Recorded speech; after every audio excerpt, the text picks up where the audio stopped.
A Pudge around middle lane as far as Infernity goes. Darkseer, and then we've got Anti-Mage, Rubik, Enchantress on the bottom. The challenge, which was set to Alliance by myself as joking-ish, and then they actually said okay, was actually to get a Rax in 10 minutes. that was the challenge, which they said they would accept. Yeah, because, I mean, already from the start, looking at Fury and Leshrac, we know it's going to be something of a push, but taking Rax in 10 minutes, then yeah, this is probably the type of lineup you want to do that. Well, we'll see if it's going to work for the man. Let's run through our lineups. We'll have Grazine.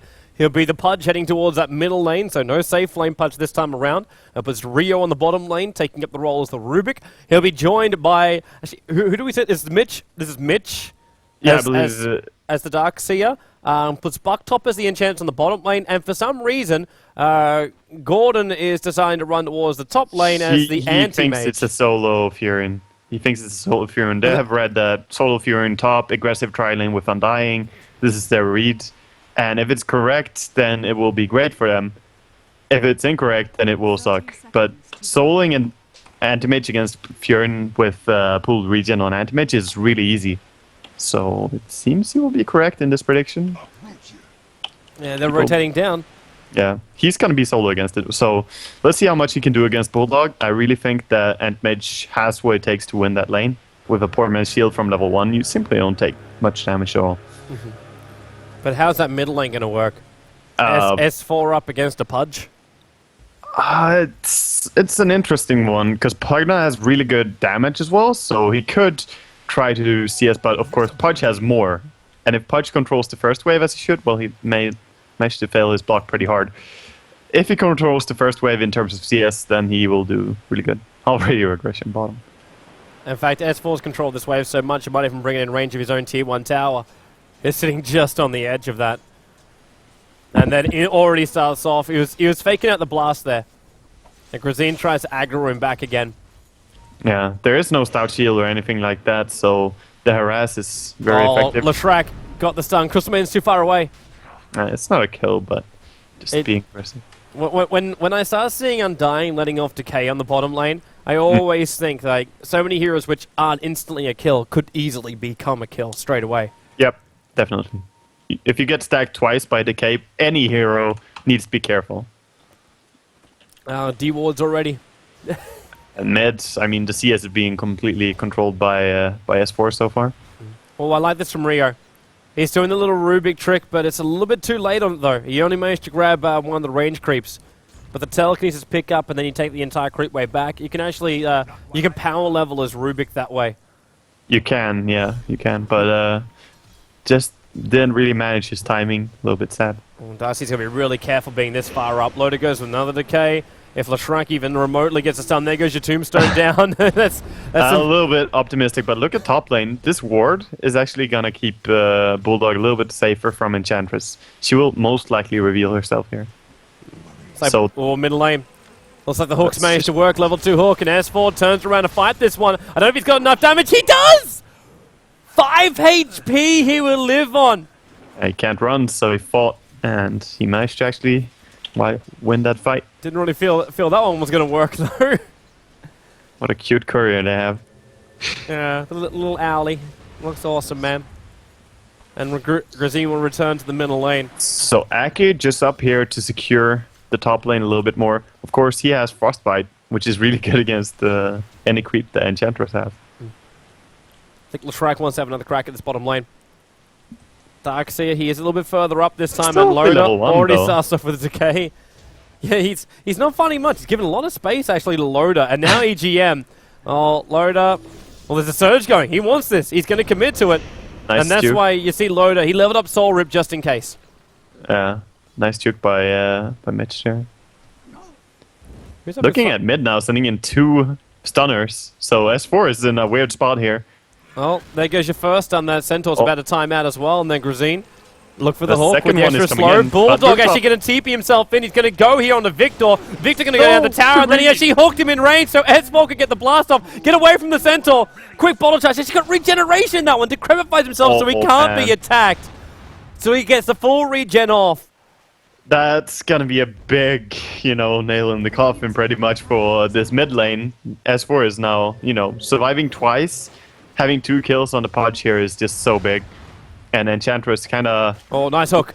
Nice hook by Grazine. He's gonna keep going with the rot, and then S4, he's got life drain. He's just pulling it out of Podge. What do you do at that point? I mean, you're level 4 against a level 6. The pings are coming out. I think they're asking for Admiral Bulldog to TP down here and do something about it, but Anti-Mage actually getting pushed back out from this top lane from... Crystal Maiden? Yeah. It just doesn't sound right saying it, though. Well, he's salving up, probably. Bottom lane, Admiral Bulldog's man fighting Darkseer, and he stayed too long. Latrac's done, Decay, and Nature's Prophet will take the kill. By the looks of it, though, we're not going to see Alliance succeed in the challenge. 10. Yeah. Yeah, no, I don't think Rax in 10, it's a very tough challenge. This is not something to recommend, but... Arcade's going to get forced out this top lane, though. Gordon, if he had level 6, he probably would have thought about going in further, but he's still very concerned about what that Crystal Maiden can do to him. Let's see how serious they take your challenge. If they're going to group up as 5 and just go very soon. Well, if they're going to, the middle lane will be the lane to do it. Because the tier 1 tower is already down here, and they could just go straight down the mid. I actually believe bottom would be easier, even with the tier 1 standing. Because it's easier to push tier 3 on bottom than on mid. Mid is kind of a very open area, and Podge can hook you to either side. And it's just easier to push into side lanes in general, and bottom is the easiest one. And load up. This is... Their entire creep wave, which is looking pretty damn strong there, just gets held up by Iron Shells. And now in comes S4 with a DD. Look at the damage just to Bucktop. Decrepify. Decrepifying into the Lashrak's done. That thing be magical, man. Yeah. Just amplify on that. And this is now going to be their 5... It's a 4-man group up. They've still got RK up here on the top lane, just holding the anti-mage out. And the Netherwall goes down too.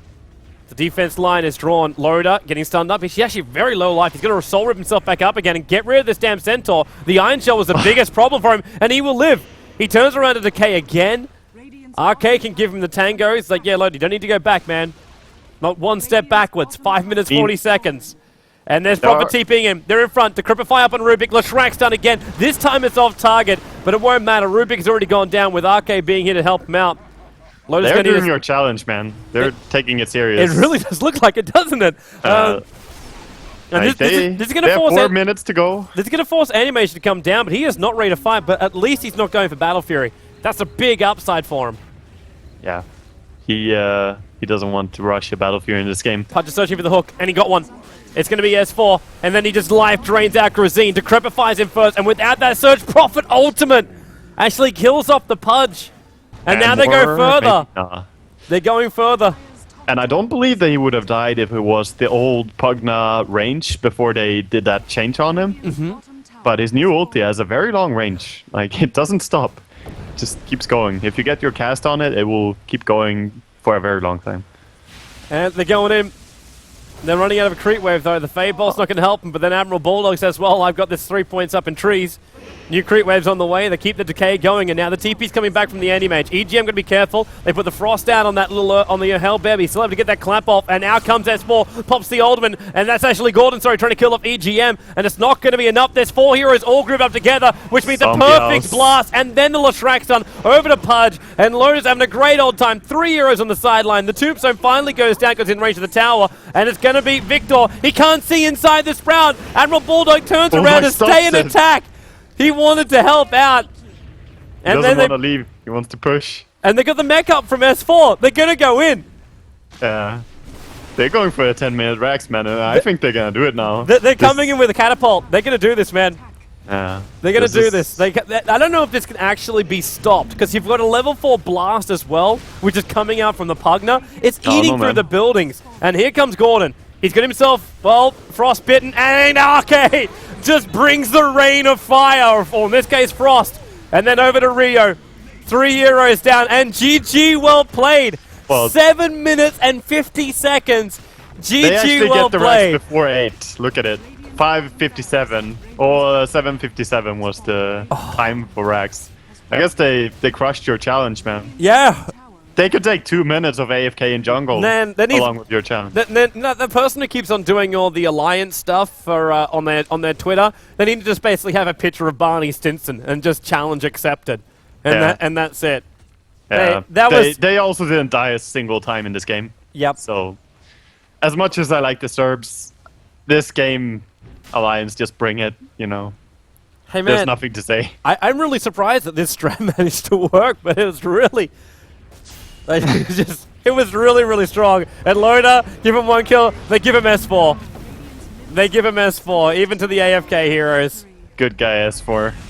Ay, ay, ay. That is just good execution. It was really good execution. It was a solid strat. And it was well done. It was Alliance playing well. So we're going to have ourselves a quick moment. A bit of a break. And we'll be back here in a little bit. And yeah. Quickest game ever. Short break. Sorry. We'll see you soon.